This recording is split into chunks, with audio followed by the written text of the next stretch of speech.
तो कैसे हो मेरे दोस्तों।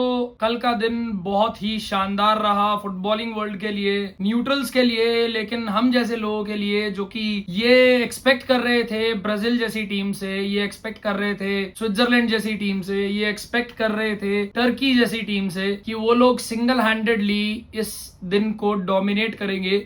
तो ऐसा कुछ भी नहीं हुआ। सबसे पहले बात करें ब्राजील के मैच की जो कि मोरक्को के साथ था, और ये हमारा शो स्टॉपर मैच था। शो स्टॉपर इसलिए था क्योंकि दोनों ही टीमें, ये पहला ऐसा ग्रुप है जिसमें दोनों ही टीमें 6th और 7th रैंक की है, और ग्रुप स्टेजेस में जो उनका सबसे पहला मैच था वो ही अगेंस्ट ईच अदर था। मोरक्को कहीं से भी एक हल्की टीम नहीं होने वाली थी, लेकिन कल जो हुआ उसने ना तो सिर्फ ब्राजील को बल्कि पूरे फुटबॉल वर्ल्ड को हिलाकर रख दिया। मैच से ठीक पहले जो प्रेस कॉन्फ्रेंस हुई थी उसमें अशरफ हकीमी ने ये बोला था कि हमें अफ्रीका के ब्राजीलियंस कहा जाता है जिस तरीके की फुटबॉल हम लोग खेल रहे हैं। लेकिन जो हमने कल देखा पिच के ऊपर, हमें ये यकीन हो गया कि वर्ल्ड के जो मेन ब्राजीलियन टीम है वो शायद कल रेड कलर की जर्सी पहनकर खेल रही थी, अपनी ओरिजिनल येलो कलर की नहीं। मिडफील्ड में तबाह करके रख दिया, बर्बाद करके रख दिया पूरी रेपुटेशन को जो कि ब्रूनो गिमारेज और कैसिमिरो अपने साथ लेकर आ रहे थे। इतना गंदा खेली है ब्राजील की टीम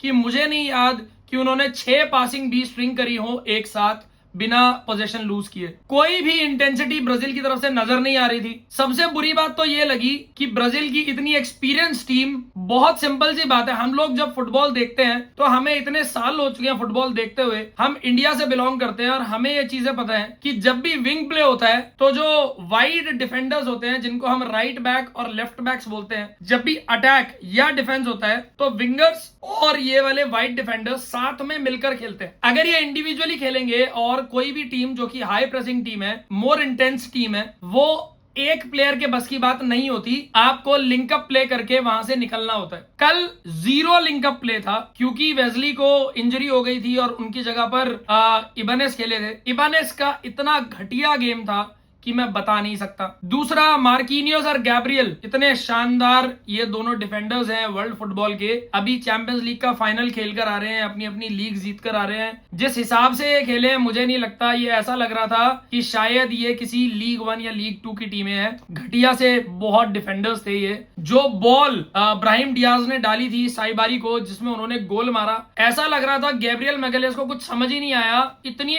परफेक्ट उसके ऊपर वेट था कि एलिसन बैकर भी उस बॉल से उसके पहुंचने से पहले बीट हो चुके थे। मिडफील्ड की बात करें तो ये जो इनका लड़का है 18 साल का बुआदी, ये क्या लड़का है यार, मतलब खोल कर रख दिया उसने पूरी ब्राजीलियन टीम को और किसी को कुछ समझ नहीं आया कि उसको पकड़े कैसे। 18 साल का लड़का was running rings around the Brazilian midfield, वो midfield which was consist of 5 time Champions League winner Casemiro, which was consist of a dog player like Bruno Guimaraes and Lucas Paqueta। लेकिन तीनों ही कल नंब थे, उन्हें कुछ समझ नहीं आ रहा था क्या करें। मेरे हिसाब से कार्लो एंचेलोटी को मिडफील्ड में कुछ चेंजेस करने की जरूरत है क्योंकि इस मिडफील्ड के पास लेग्स नहीं है और अगर ज्यादा भागने की जरूरत हुई तो दे विल बी एक्सपोज्ड। वो तो शुक्र है विनीसियस जूनियर का जिन्होंने एक गोल मारा, और मेरे हिसाब से ब्राजील के टॉप प्लेयर वही थे। उनका एफर्ट ऐसा लग रहा था that he wanted to win, he wanted to press, he wanted to defend, he wanted to attack, he was doing everything। Raphinha सिर्फ भागने आए थे, वो सिर्फ मजदूरी मार रहे थे वहां पे, इधर से उधर भाग, इधर से उधर भाग, कुछ नहीं कर रहे थे, वो सिर्फ यही कर रहे थे। लेकिन special mention to Moroccan defence, जहां पर मैंने अपने प्रीव्यू वीडियो में भी कहा था कि नूजर मसुराई और अशरफ हकीमी, कोई सानी नहीं है इन दोनों का। क्या खेले हैं, स्निफ नहीं पड़ने दिया इन्होंने रफीनिया और विनीसियस जूनियर की तरफ से। वो तो अच्छा एक लिंकअप प्ले मिला विनीसियस जूनियर को लेफ्ट साइड में, जहां पर उन्होंने कट करके और एक बहुत शानदार फिनिश किया, वो उनकी एबिलिटी थी। लेकिन उसके बाद हकीमी ने उन्हें दिखाई नहीं देने दिया। बहुत ही शर्मनाक गेम प्ले था ये ब्राजील का। हम ये कह सकते थे ये गेम बहुत अच्छा होता अगर ब्राजील भी उतना ही डोमिनेंट डिस्प्ले देती जितना मोरक्को दे रही थी, और ये तब 1-1 एक साथ फिनिश होता गेम। लेकिन जैसे ब्राजील खेली है बहुत ही बेकार, बहुत ही बेकार। मतलब मैंने तो इससे ज्यादा गोबर परफॉर्मेंस देखी नहीं है ब्राजील की। बहुत ही गंदा घटिया खेले हैं ये लोग, इतना घटिया खेल रहे थे कि हाफ टाइम पर कैसिमिरो को और इबानेस को सब्स्टिट्यूट करना पड़ा।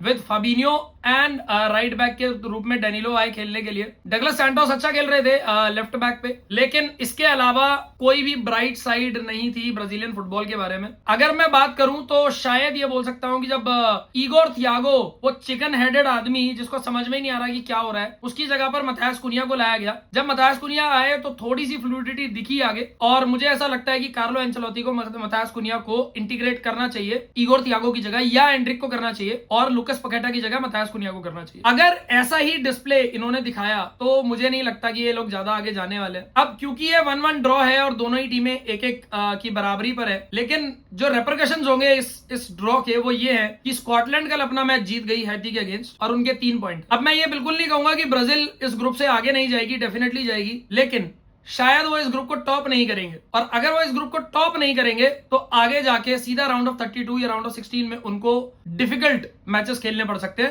क्योंकि जो टॉप टीम्स होती हैं वो थर्ड प्लेस टीम या सेकंड प्लेस टीम से खेलती हैं। अगर ब्राजील ये ग्रुप टॉप करेगी तभी उनको कुछ अच्छा एक फिक्सचर आगे मिलेगा, वरना तो बहुत डिफिकल्ट मिलेंगे। और जो हालात कल हमने देखे हैं, ये टीम ज्यादा आगे जाएगी नहीं। अब बात करते हैं कतर वर्सेस स्विट्जरलैंड की, जहां पर हम सब लोग ये सोच रहे थे कि Switzerland is going to maul Qatar, और ऐसा बिल्कुल भी नहीं हुआ। कतर ने बहुत अच्छी डिफेंडिंग की, स्पेसिफिकली उनके डिफेंस और उनके कीपर को तो हैट्स ऑफ है, बहुत ही अच्छा खेले वो लोग। स्टार्टिंग में स्विट्जरलैंड ने बिल्कुल वैसे ही स्टार्ट किया जैसा हम सब लोग सोच रहे थे, हमने प्रेडिक्ट किया था। लोग तो ऐसा भी प्रेडिक्ट कर रहे थे कि ये 4-0 5-0 का स्कोर लाइन होगा, और स्टार्टिंग भी कुछ ऐसे ही हुई थी जब 17वें मिनट में ब्रेल एम्बोलो ने एक पेनल्टी स्कोर की and the score was 1-0 and it was all looking like that जो हम लोगों ने प्रेडिक्शन की थी ऐसा होने वाला है, लेकिन ऐसा हुआ नहीं। और कतर केप्ट ऑन डिफेंडिंग, उन्होंने चांसेस भी क्रिएट करे बीच में एक दो, they did take 1 or 2 shots on the गोल,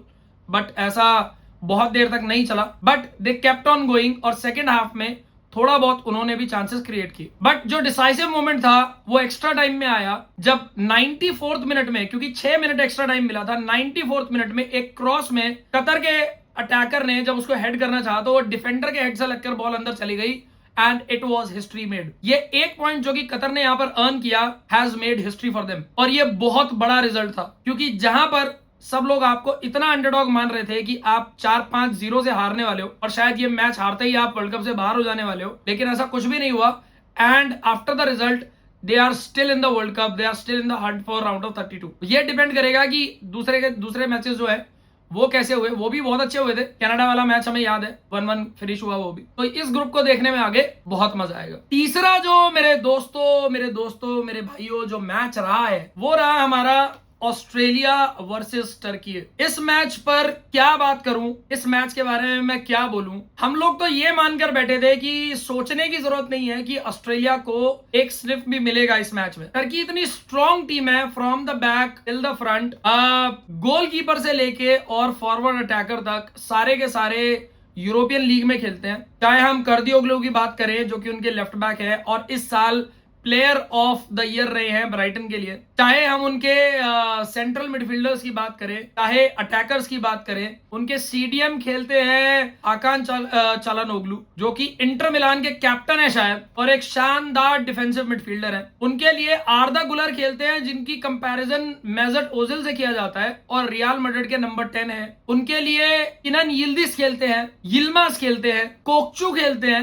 ऐसे प्लेयर्स जो कि वर्ल्ड फुटबॉल में अपना नाम बना चुके हैं। और इन सारे प्लेयर्स के सामने थे ऑस्ट्रेलिया की टीम जिनको कोई रेट नहीं कर रहा था। लेकिन ये मैच देखने के बाद मुझे ये तो समझ में आ गया कि ऑस्ट्रेलिया क्यों एक वॉरियर रेस कही जाती है। मेरे ख्याल से अगर मैंने नोटिस किया हो तो सारे प्लेयर्स मिलाकर कम से कम 6 या 7 ऑस्ट्रेलियन प्लेयर्स ऐसे हैं जो कि 6 फुट 3, 6 फुट 4 इंच के। हैरी सूटर जो कि उनके डिफेंडर है, 18 डिफेंसिव क्लियरेंस किए कल उन्होंने, मतलब क्रॉसेस नहीं जा पा रहे थे ये लोग, इतने लंबे थे, सिर्फ हेड मार के ऐसे फ्लिक ऑन मार रहे थे और बॉल क्लियर हो जा रहा था। 7 बहुत आसानी से, मतलब हम लोग ये प्रेडिक्ट भी नहीं कर सकते जिस तरीके से ऑस्ट्रेलिया अटैक कर रहा था। ऑस्ट्रेलिया के विंगर किरान कुंडा, भाई साहब क्या गोल मारा यार उन्होंने, इतना पेस, ऐसा लग रहा था जैसे ईरान कुंडा नहीं बल्कि विनीसियस जूनियर विंग पर भाग रहे हो, 3-3 प्लेयर्स को, और वो जो फ्लिक मारा उन्होंने और जो उनका फिनिश था वर्ल्ड क्लास, कोई नहीं पकड़ पाया। जो दूसरा गोल ऑस्ट्रेलिया ने स्कोर किया 75th और 77th मिनट में, मैकाल्फे ने एक बैंगर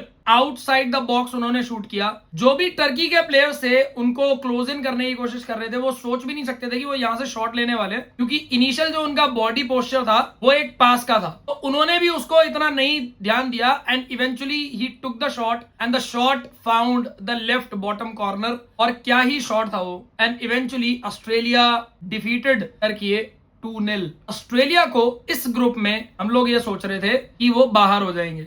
2-0 की विक्ट्री के मतलब है 2-0 की विक्ट्री की वजह से टर्की का जो गोल डिफरेंस है वो नीचे आ जाएगा, और अब ऑस्ट्रेलिया तो शायद राउंड ऑफ 32 में चला जाए, क्योंकि 3 ही मैच होते हैं एक टीम के पास खेलने के लिए। तो अब मुझे समझ नहीं आ रहा कि ये तीनों मैच जब फिनिश होंगे, और जिस तरीके से ऑस्ट्रेलिया आज खेली है, हो सकता है वो 1 पॉइंट और ले जाए, और जिस टीम के शायद 4 पॉइंट हो जाएंगे वो एलिमिनेट तो नहीं होने वाली। तो जितनी भी ये बाकी की टीमें हैं इस पर्टिकुलर ग्रुप में, उनके साथ क्या होगा और कौन एलिमिनेट होगा ऑस्ट्रेलिया की जगह पर, ये देखने वाली बात होगी। तो ये हमारा ओवरऑल रिव्यू था इस पूरे के पूरे ग्रुप का। सारे मैच वैसे नहीं गए, कोई भी मैच लिटरली ऐसा नहीं गया जैसा कि हम लोगों ने सोचा था, और यही ब्यूटी है फुटबॉल की कि जैसा आप प्रेडिक्ट करते हो वैसा कुछ भी नहीं होता, और ऑन देयर डे कोई भी टीम कितना भी अच्छा खेल सकती है। तो होपफुली आगे के मैचेस भी हमें इतने ही इंटरेस्टिंग मिलेंगे। ब्राजील को बहुत इंप्रूव करने की जरूरत है। अगर ब्राजील ऐसे ही खेलेगी तो मुझे नहीं लगता कि वो राउंड ऑफ 32 या राउंड ऑफ 16 या राउंड ऑफ 16 तक जाएंगे। राउंड ऑफ 32 तक तो जाएंगे ही जाएंगे, दैट इज बट ऑब्वियस, लेकिन राउंड ऑफ 16 शायद वो ना जा पाए अगर वो ऐसे ही खेलेंगे तो, क्योंकि ब्राजील एडरसन को लेकर आई है वेस्ली की जगह, और मिडफील्ड में उनके पास लेग्स भी है, फिजिकलिटी भी है और विजन भी है। तो मुझे ऐसा लगता है कि ब्राजील को कैसिमीरो या ब्रूनो गिमारेश की जगह, दोनों में से किसी एक जगह पर एडरसन को खिलाना चाहिए, और लूकस पकेटा की जगह पुनिया को खिलाना चाहिए। फॉरवर्ड लाइन में उन्हें इगोर थियागो की जगह हेंड्रिक को चांस देना चाहिए in the next match against Haiti. तो देखने वाली बात होगी कि वो लोग कैसा खेलते हैं। इस टीम के साथ अगर ये ऐसा खेलेंगे तो डेफिनेटली आगे नहीं जा रहे। तो that was my review everyone. Please tell me in the comments how did you like the video, कैसे लग रहे हैं आप लोगों को वीडियोस, और प्लीज कीप सब्सक्राइबिंग। मेरी इस कम्युनिटी को प्लीज बढ़ाइए, बहुत मजा आ रहा है मुझे वीडियोस बनाने में, लेकिन आप लोग अगर ऐसी प्यार देते रहेंगे तो मैं इसे और बेटर तरीके से बनाने की कोशिश करूंगा। Thank you so much, love you all.